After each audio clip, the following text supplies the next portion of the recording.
pemirsa CNBC Indonesia, Anda menyaksikan Money Talk Spesial. Melalui segmen ini, kami akan mengangkat topik-topik terkini dari sektor keuangan khusus untuk Anda. Pada episode kali ini, kami akan mengajak Anda bersama-sama mengulas isu terhangat di sistem pembayaran tanah air. Sekaligus tak lupa untuk mengulas pula apa saja alat pembayaran non-tunai yang paling banyak digandrungi oleh masyarakat. Dan kalau di masa lebaran kali ini masih zaman nggak sih bagi-bagi angpau atau THR lebaran dengan uang tunai? Ya, untuk itu simak laporan selengkapnya dari kami. Untuk laporan pertama akan ada rekan saya, Kelly Gozali, yang akan menyampaikan informasi pertama kepada Anda. Kalau kita bisa menggunakan itu betul-betul kita bisa mandiri, hati-hati. Kita ingat sanksi dari Amerika Serikat ke Rusia, Visa dan Mastercard menjadi masalah.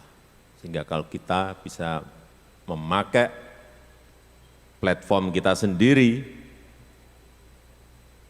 dan itu menyebar semuanya menggunakan, dimulai dari kementerian, lembaga, provinsi, kabupaten, kota, kita akan lebih tenang.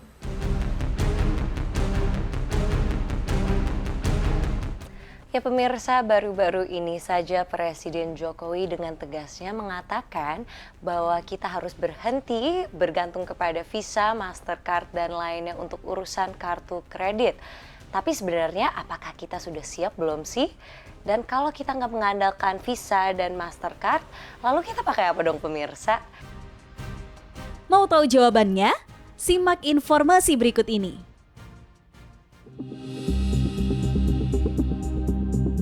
Asal-muasal kartu kredit dalam kehidupan masyarakat tak terlepas dari perkembangan yang dimulai sejak tahun 1990-an. Dari kartu belanja membership yang menggunakan sistem kredit hingga menjadi kartu pembayaran non-tunai yang resmi diperkenalkan bank di Amerika Serikat. Dan kini juga telah menjadi salah satu alat pembayaran primadona di seluruh dunia, tak terkecuali di Indonesia. Dalam perkembangannya, kartu kredit yang beredar di Indonesia terbilang bervariasi. Tak hanya karena bank penerbitnya cukup banyak, tetapi karena logo-logo yang tersemat di kartu tersebut juga berbeda-beda. Misalnya, ada yang berlogo Visa, Mastercard, dan juga GCB. Logo-logo tersebut menjadi penanda bahwa semua transaksi kartu kredit kita ditangani dan sangat bergantung kepada perusahaan tersebut. Visa, Mastercard, dan GCB adalah perusahaan prinsipal kartu atau pihak yang mengelola penyelesaian transaksi kartu kredit dan juga debit. Keberadaan perusahaan prinsipal ini cukup mendunia seiring dengan peningkatan transaksi non-tunai secara global. Jika kita kembali kepada pernyataan Presiden Joko Widodo, tampak adanya keinginan untuk mendorong kemandirian di sistem pembayaran Indonesia. Tapi masalahnya, mungkinkah kita bisa hidup tanpa Visa dan Mastercard tersemat di kartu kredit kita? Jawabannya, bisa. Tapi masalahnya butuh waktu dan persiapan yang tidak sebentar, serta komitmen penuh dari seluruh stakeholder terkait untuk sama-sama berusaha. Kira-kira apa saja ya inovasi yang perlu dilakukan? Pembayaran domestik yang akan dibuat ya bukan semata-mata menghilangkan atau menghilangkan network seperti Visa dan Mastercard, karena di dalam era globalisasi seperti sekarang ini tentunya transaksi-transaksi yang tidak hanya dilakukan di dalam negeri juga masih perlu dilakukan.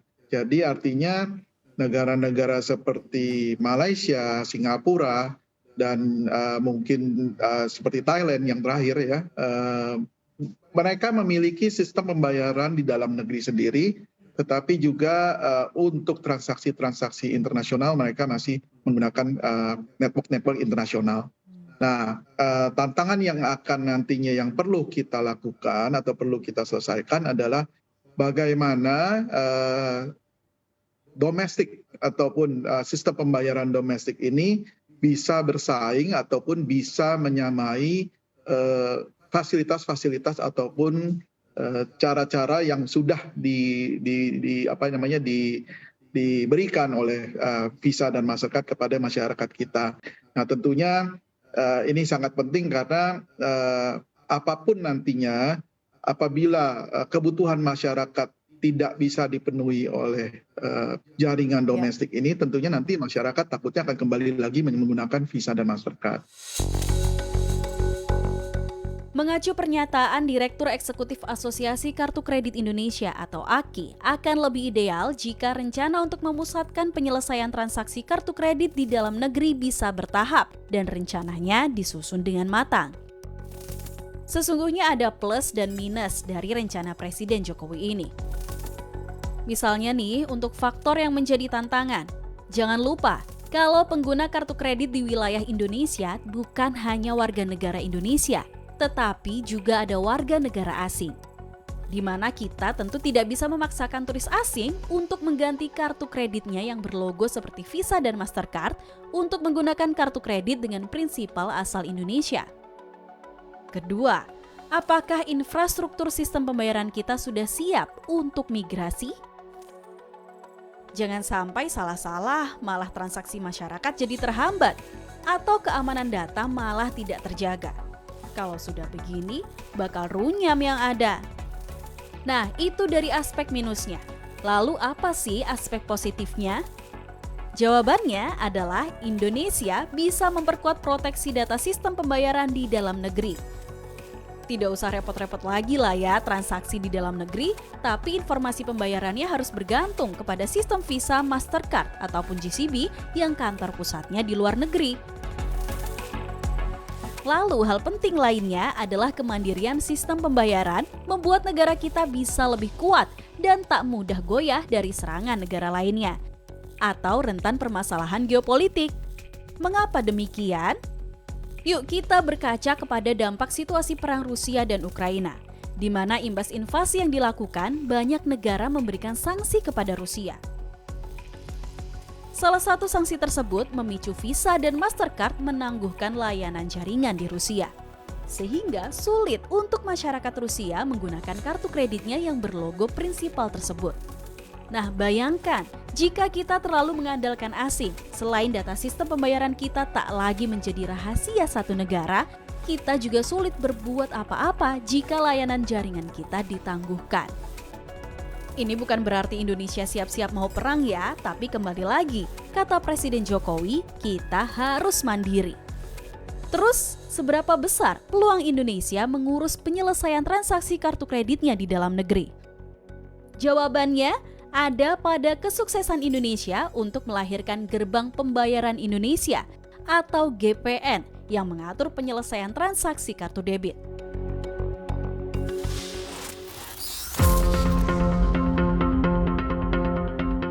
GPN adalah sistem jaringan antar bank di Indonesia yang diinisiasi oleh Bank Indonesia dan dikelola oleh PT Penyelesaian Transaksi Elektronik Nasional atau PTN. Diperkenalkan sejak 2017 silam, kini GPN telah ada di sejumlah kartu debit terbitan bank-bank di Indonesia. Bersanding dengan kartu debit berlogo Visa, Mastercard, ataupun GCB. Tetapi hingga awal 2023 ini, GPN belum bisa menggusur dominasi dari perusahaan prinsipal asing di kartu debit. Buktinya, masih banyak bank yang menyediakan kartu debit berlogo Visa, Mastercard, dan sebagainya kepada para nasabah. Tentunya hal ini mengacu kepada preferensi dari nasabah tersebut. Dan ingat, kapasitas GPN baru sebatas mengurus penyelesaian transaksi di dalam negeri. Alhasil, kartu debit berlogo GPN belum bisa digunakan di luar negeri. Kepada CNBC Indonesia, Steve Marta menyatakan saat ini pemerintah bersama dengan BI dan 3 bank plat merah tengah mengembangkan kartu kredit pemerintah domestik. Kartu kredit khusus tersebut diperuntukkan untuk kebutuhan transaksi pemerintah pusat dan daerah. Inisiasi program kartu kredit pemerintah domestik ini sudah disampaikan pada Agustus 2022 lalu. Kemudian rencananya pengembangan lanjutan akan diluncurkan secara resmi pada Mei mendatang. Tapi sampai saat ini memang menjadi pertanyaan besar. Apakah ke depannya kartu kredit pemerintah domestik ini wajib menggunakan sistem GPN atau tidak? Pastinya, jika pemerintah kita sungguh-sungguh ingin menciptakan pengganti Visa dan Mastercard di kartu kredit yang beredar di dalam negeri, ingat, persiapan transisinya tak akan semudah tahapan yang pernah dilalui di sistem kartu debit. Karena karakteristik kartu kredit dan kartu debit itu berbeda. Yang menjadi dasar perbedaan adalah yang dilakukan GPN sekarang ini adalah untuk kartu debit. Di mana kartu debit itu boleh dibilang caranya sedikit lebih simpel karena transaksi dilakukan dengan memotong tagih atau memotong rekening dari pemilik kartu gitu ya, dan membayarkannya kepada merchant. Sedangkan kalau di kartu kredit itu kan mekanismenya adalah dengan memberikan sedikit pinjaman ya, di mana yang dipotong adalah bukan rekening si pemilik nasabah gitu ya atau pemilik kartu, tetapi nantinya akan dilakukan penagihan. Nah, hal-hal seperti ini yang tentunya harus dilakukan modifikasi dan ini bukan berarti bisa secara mudah ya, kalau menurut saya sekali diganti kemudian akan berjalan dengan baik atau lancar gitu. Perlu adanya percobaan-percobaan, testing dan sebagainya.